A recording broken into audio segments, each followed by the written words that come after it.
Vale, buenos días. Gracias por la asistencia. Muchas gracias al decano de la Facultad de Ciencias Sociales, Germán Mejía, por haberme invitado a articular una corta reflexión en torno a este importante evento. Ya vieron ustedes la riqueza de lo que es la producción en sus distintas manifestaciones de escritura, de expresión. Y a mí me parece que este es un evento intempestivo.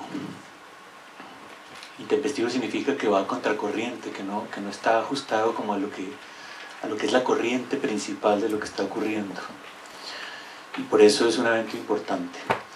A mí me parece que hay dos obstáculos en este momento que dificultan que el libro y la publicación de libros continúe siendo valorizada en Colombia y por las universidades en Colombia.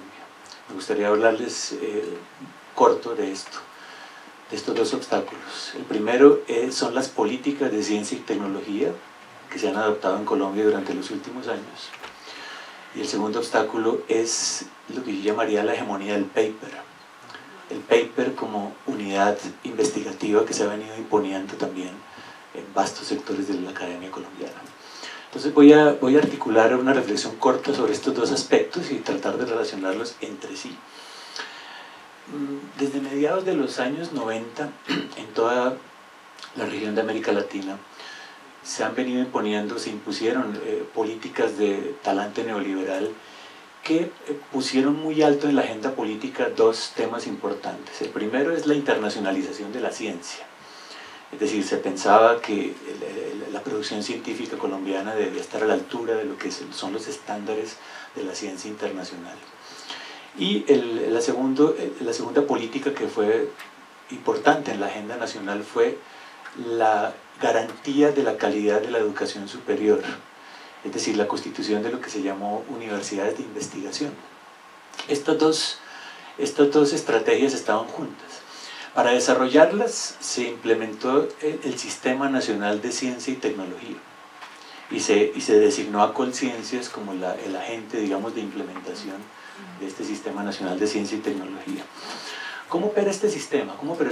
Básicamente, lo digo muy rápidamente, se implementaron dos estrategias. La primera fue definir una serie de áreas estratégicas donde iría la inversión del Estado en ciencia y tecnología. Estas áreas han ido cambiando durante estos años, pero básicamente, les digo, son la biotecnología, la energía y los recursos naturales, las famosas TIC, las tecnologías de la información y comunicación, la electrónica, la salud, los alimentos y las nanotecnologías. En algún momento se incluyó dentro de estas áreas estratégicas asuntos concernientes a la inclusión social y a la formación de la ciudadanía, pero por alguna razón misteriosa esta área estratégica desapareció. Y es justamente esta área estratégica donde el aporte de las investigaciones en ciencias sociales, en artes y en humanidades hubiera podido ser importante. Sin embargo, desapareció como área estratégica y deja a las ciencias sociales y humanas un poco mal paradas frente a la política nacional. La segunda estrategia que menciono tiene que ver con la producción de conocimiento útil. Por conocimiento útil se empezó a pensar que es el conocimiento que es susceptible de ser implementado en el sector productivo del país, ¿sí? En la industria, en el empresariado. La apuesta, digamos, política era que Colombia se convirtiera en un país que pudiera producir tecnología, más o menos el modelo de Corea del Sur, que pudiera producir tecnología de punta y pudiera posicionarse como una potencia en el ámbito latinoamericano en producción de tecnología y de ciencia. Entonces, estas dos estrategias, como les digo, no voy a discutir aquí si es pertinente o no convertir la ciencia en un aparato productivo, todo esto. Lo que me interesa a mí sobre todo es el lugar que han ocupado las ciencias sociales, humanas y las artes en esta política nacional. Y digo que es un lugar subordinado el que han ocupado. En primer lugar, porque el conocimiento que producimos, ustedes lo acaban de ver, pues no sé si tenga relación directa con el sector productivo.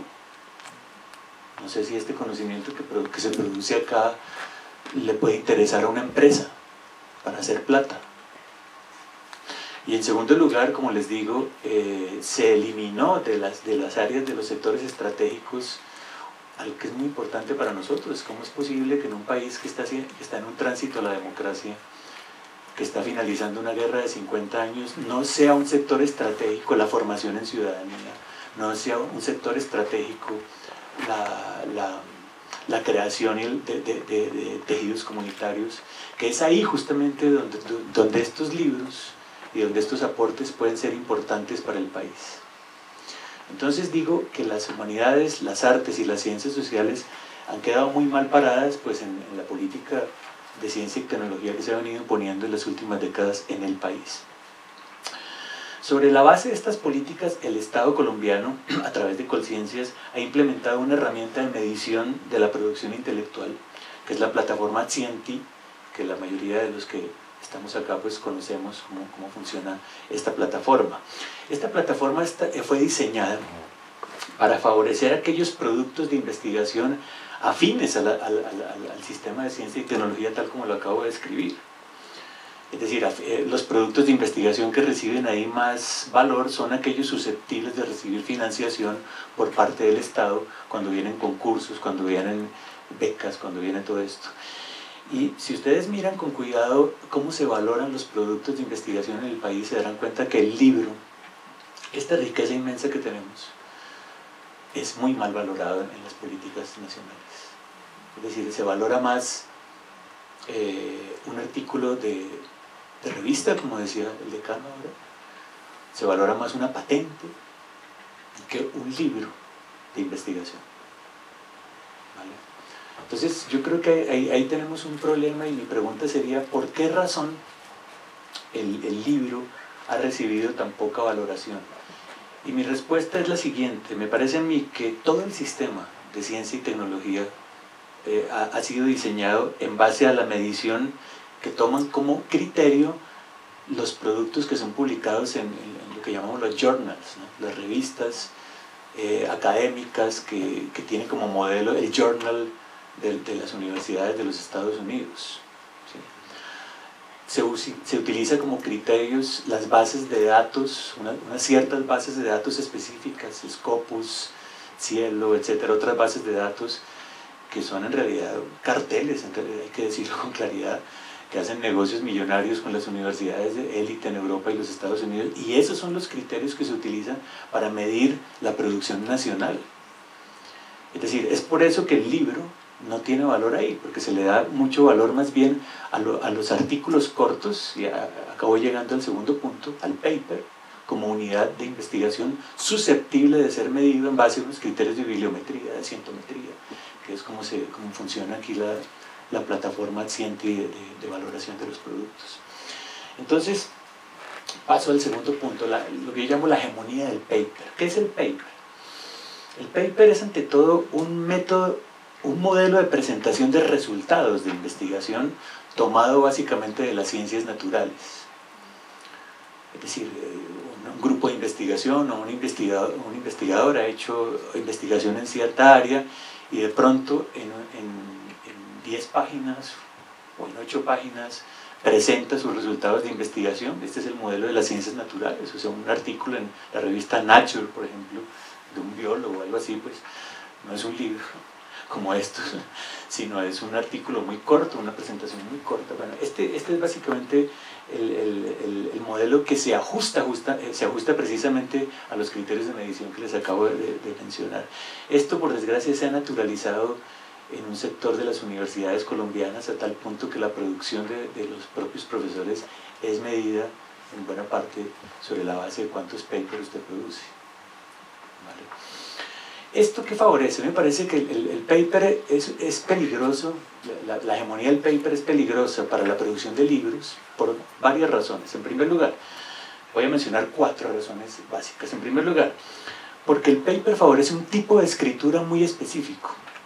Es decir, cuando el paper que se pide, que la escritura sea concisa, que vaya al grano, que prescinda de disquisiciones, que prescinda de metáforas, que prescinda de cosas estilísticas. Además, es una escritura que es obsoleta muy rápidamente, nos lo acaba de decir el decano. Mientras que los libros que nosotros hacemos en humanidades, los productos que hacemos, entre más añejos son mejor. ¿Vale? Un paper pasa de moda rápidamente, porque un paper es el aporte al estado del arte en un momento específico que será superado por otro paper de manera muy rápida. En segundo lugar, el paper utiliza un lenguaje seco, parco, directo, libre de ironías, de comentarios al margen, donde no se le informa al lector, no se le contextualiza nada, sino que es un lenguaje dirigido básicamente a especialistas. En tercer lugar, el paper utiliza una estructura muy simple, que es presentar una hipótesis, demostrar la hipótesis y unas conclusiones. Y en cuarto lugar, el paper en realidad no tiene demasiadas pretensiones epistémicas, no busca desestabilizar nada, no busca cuestionar cosas de género, del racismo, de todo esto que ustedes acaban de ver en la presentación, que son los libros que hacemos nosotros los profesores en ciencias sociales. Un paper, usted no puede hacer eso, porque si usted lo presenta a una revista se lo rechazan, porque las revistas, ya saben, funcionan con un sistema de arbitraje en base a unos criterios muy específicos, y el paper tiene que ajustarse a esos modelos. Si ustedes miran, y la mayoría de los que trabajamos en la universidad sabemos que cuando vamos a someter un artículo a una revista, recibe un formato de cómo tiene que ser el artículo. Entonces la bibliografía tiene que ser de tal modo, usted tiene que utilizar un formato de citación, APA o Chicago o cualquier otro, no puede extenderse más de tanto, tiene que incluir palabras claves, tiene que incluir un abstract en inglés, etc. Es decir, es una escritura muy formatizada. Como se pueden dar cuenta, nada que ver con lo que ocurre con estos libros que ustedes acaban de ver, donde hay distintas formas de escritura. Está el ensayo, está la poesía, está la reflexión filosófica, está el estudio de investigación en un área específica, está sobre todo, y esto es importante, el cuestionamiento crítico, el pensamiento crítico, que para nosotros es tan importante en estas áreas de las humanidades y las ciencias sociales. Es decir, si nos basáramos solamente por los criterios vigentes de qué significa un artículo válido o un producto válido en ciencia y tecnología, yo vengo de la filosofía, un personaje como Heidegger sería un pobre diablo, pues él sería el tiempo, Heidegger sería un investigador junior, ¿no? Y si tuviera un grupo de investigador, Heidegger o Pierre Bourdieu pertenecería a la categoría F, por allá, F5, por allá de los grupos de investigación de conciencias. Entonces, me parece a mí, por eso saludo muy especialmente este evento, porque, y me alegro de haber podido ver este video antes de hablar, porque me reafirma en lo que es lo que significa escribir un libro. Yo soy autor de libros, no soy autor de papers, y de hecho he decidido no volver a escribir papers, ¿sí? Porque a mí me interesa mucho eso, desarrollar argumentos, presentarle al lector, contextualizar al lector las cosas, ¿sí? Mostrar la importancia de lo que hacemos en la universidad para gente que no es especialista, que son lectores, que son los ciudadanos, que pueden también leer un libro. No quiero que nos encerremos aquí en una secta de académicos que solo hablan entre ellos. Estos libros deben poder circular por varios lugares. Nos gusta a los humanistas y a la gente de las ciencias sociales usar digresiones, metáforas, nos gusta escribir bien, nos gusta contextualizar los problemas, nos gusta utilizar el pensamiento crítico. De modo que me parece a mí que lo que necesitamos, y termino con esto, son cuatro cosas. Cuatro cosas que necesitaríamos para que el libro continúe siendo importante en la producción de ciencia en Colombia. Yo diría que lo primero, necesitamos otra política de ciencia y tecnología. Yo creo que la política que tenemos, la política actual de ciencia y tecnología, tiene muchas deficiencias, y yo digo esto con claridad: Colciencias ha fracasado estrondosamente. Necesitamos otra entidad, o la misma pero reformada de algún modo, que estimule de verdad que no desestimule la producción científica en Colombia, sino que la estimule. ¿Cómo va a ser posible que se le entregue la valoración de la producción científica en Colombia a entidades que se manejan con criterios completamente exteriores? En segundo lugar, me parece a mí, necesitamos que las universidades, como parte integral de la sociedad civil, puedan participar en la confección de esta política, que no sean simplemente receptores de la política pública, que la universidad pueda ser un actor de la sociedad civil que ayude a confeccionar esa política y que represente los intereses de nosotros los profesores, que somos en última los que escribimos los libros, los que hacemos los artículos y los que nos estamos dando la pela para producir conocimiento. En tercer lugar, me parece a mí, necesitamos que en esa nueva política pública se implementen criterios diferenciales de evaluación. Es decir, no puede ser que nuestra producción intelectual sea evaluada con criterios provenientes de las ciencias duras, de las ciencias naturales. No puede ser que nuestros productos intelectuales sean evaluados por una plataforma automática, que es la plataforma Accienti. A mí me gustaría ver gente de carne y hueso sentada allí evaluando nuestros productos. A mí me gustaría que si es un libro de filosofía o un artículo de sociología o un artículo de ensayos en literatura, quienes evalúen esos productos sean personas de carne y hueso, especialistas en el tema y no una máquina que opere con criterios de bibliometría y cientometría. Y por último, me parece a mí que necesitamos más eventos como estos, necesitamos publicar más libros. Necesitamos que los libros circulen, bien sea en libro material o bien sea en el formato formato abierto de Open Access, como nos hablará ahora la colega. Necesitamos que la universidad incentive el libro como producto de investigación, por favor. Eso es urgente. El libro tiene que recuperar, volver a ser nuevamente, por lo menos en nuestra área, en nuestras áreas de humanidades, arte y ciencias sociales, un producto importante. La unidad investigativa, de hecho, tiene que seguir siendo el libro. Necesitamos que la universidad apoye las editoriales universitarias. 25 años tiene la editorial, cumple creo que esta semana, 25 años cumple la editorial de La Javeriana. Quisiera felicitar a Nicolás por la magnífica labor que ha venido haciendo, pero necesitamos mayor fortaleza de las editoriales, que nuestros libros circulen, que necesitamos fortalecer los lazos sur-sur, las epistemologías del sur, es importante fortalecerlas, que otros libros de universidades chilenas, de universidades argentinas, brasileñas, ecuatorianas, bolivianas, también puedan circular, que tanto los colegas, otros colegas latinoamericanos como nosotros podamos, ¿por qué tenemos que estar siempre leyéndonos de segunda mano? Primero leemos al autor europeo, primero leemos al autor norteamericano y ahí sí, de segunda mano leemos a los autores latinoamericanos. O sea, necesitamos una política editorial que fortalezca los lazos sur-sur. Es una pena que hayan venido desapareciendo revistas tan importantes. Yo me acuerdo, por ejemplo, la revista Nueva Sociedad, que era una revista de ensayo crítico que desapareció. Valoro mucho el esfuerzo que se hace en Colombia con revistas como Nómadas, como Tabula Rasa, y valoro muchísimo la labor que está haciendo la editorial Siglo del Hombre Editores, acá presente. Es una editorial local que contribuye a la difusión del conocimiento nacional. Entonces, por estas razones, me alegro de que me hayan invitado a presentar y a reflexionar sobre este evento.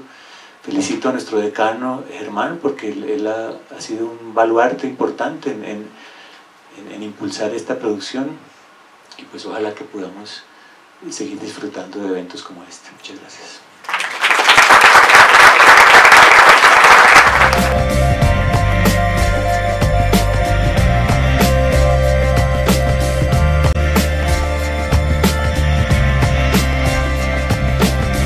Red de Estudios Críticos Latinoamérica.